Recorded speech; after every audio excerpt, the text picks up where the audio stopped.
దినాన మనకి నా ప్రభువు తెలియచేస్తుంది, సాటన్ ఫిజికల్గా టెరిటరీస్ కోరుకుంటుంటే ప్రభు యొక్క కుమారులు కుమార్తెలు స్పిరిచువల్గా టెరిటోరియల్ మైండ్ కోసం ప్రాకులాడాలి. హల్లెలూయా.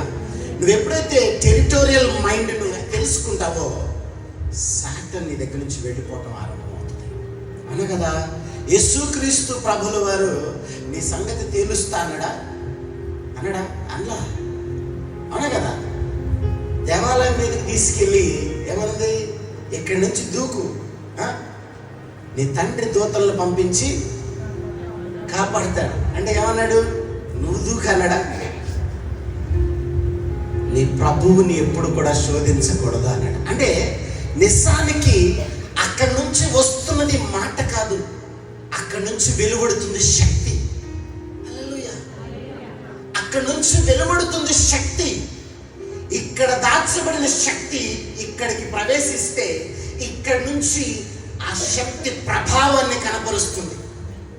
ఆ కనపరుస్తున్న శక్తి ఎదుట ఉన్న శత్రుని లోబరుస్తుంది, పడగొడుతుంది వాడి యొక్క ధ్వజాన్ని. నిజానికి ఇక్కడ మారాలి నీకు శక్తి. ప్రభువుపై పిచ్చి ఇక్కడ మారాలి.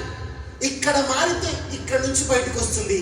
ఈ మాటకున్న శక్తిని నువ్వు అప్పుడు చూడగలుగుతావు. ఎప్పుడైతే నువ్వు ఆ మాటని ప్రభు యందు నిలిచి మాట్లాడగలుగుతావు, నీ ఎదుట ఉన్న ధ్వజాలని ప్రాకారాలని కూల్చిపడేటం చూడగలుగుతావు. కూల్చడానికి శక్తి ఎక్కడి నుంచి రావాల్సిన అవసరంలా, నీవే కూల్చే శక్తివి.